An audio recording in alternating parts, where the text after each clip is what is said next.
semuanya. Hari ini kita akan belajar lanjutan dari video sebelumnya, yaitu masih tentang aturan penggunaan huruf katakana. Tetap kita masih selalu memahami dulu bunyi pronunciation asli dari penulisan dari kata asli dari bahasa asing yang akan dimasukkan ke dalam bahasa Jepang tersebut, ya.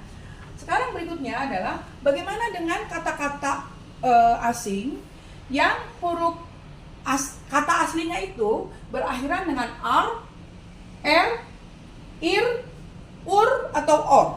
Bagaimana kita cara menuliskannya di dalam katakana? Contoh, ada kata misalnya car, maka kita akan tuliskannya r ini menjadi huruf a panjang, car. Ya, K. Contoh lain misalnya bar, maka menjadi bar, ya. Terus misalnya, bagaimana kalau misalnya yang berakhiran dengan R? Contoh misalnya, ya, user misalnya. Ini kan user, ya. Maka sesuai dengan pronunciation-nya user, ya, itu menjadi user, ya. Nah, contoh lain yang R misalnya tanker,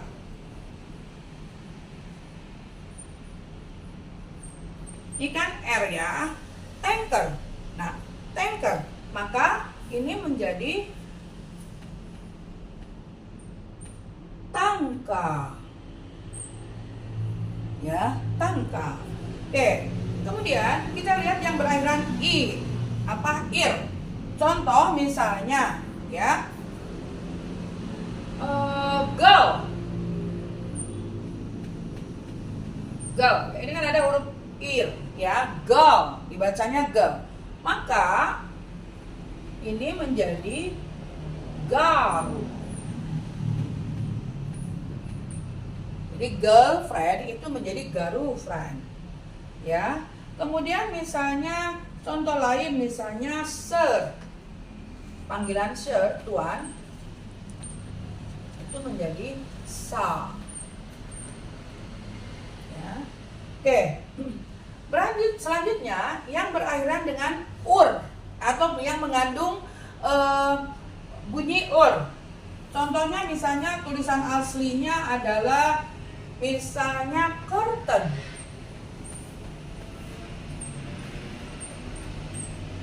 ya, maka curtain, ya, itu menjadi curtain, ya, curtain. Nah, selanjutnya misalnya turn, berputar, menjadi turn.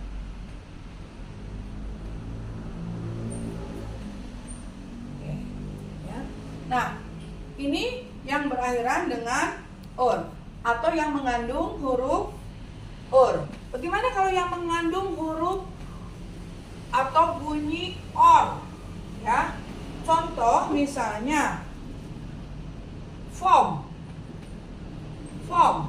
ya, formulir, maka ini akan ditulis menjadi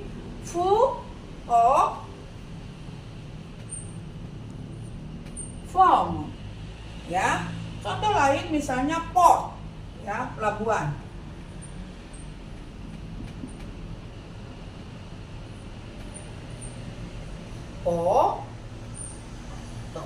Port, ya. Nah, selanjutnya ada kekecualian, ya. Kecualian untuk yang berakhiran o, ya. Maka walaupun o itu kan di sini ngikutin dari konsonannya itu yaitu port, ya. Ada beberapa kecualian. Contoh misalnya penulisan kata dokter, maka itu ditulisnya menjadi Dokuta. dokuta, ya. Walaupun berakhiran or, tapi karena spelling pronunciation bahasa aslinya yaitu menjadi dokta, maka ditulisnya pun menjadi dokuta, ya, tidak menjadi dokuto walaupun berakhiran or. Contoh lain misalnya sailor, ya, pelaut. Nah, sailor itu menjadi sera. Atau contoh lain, error. Error ini menjadi era, ya. Era, human error, ya, human error, ya, kesalahan manusia. Itu terkait dengan aturan yang menggunakan huruf r, ur, or, atau ir, ur, dan beberapa kecualian penggunaan huruf or, ya. Berikutnya kita akan belajar bagaimana kalau kata asalnya mengandung huruf atau mengandung bunyi vokal konsonan-konsonan, misalnya di kata call, ya, call, ya, panggilan, maka ini menjadi koru, ya, koru, ko sesuai dengan pronunciation aslinya koru. Atau misalnya contoh kata ball, ya, boru,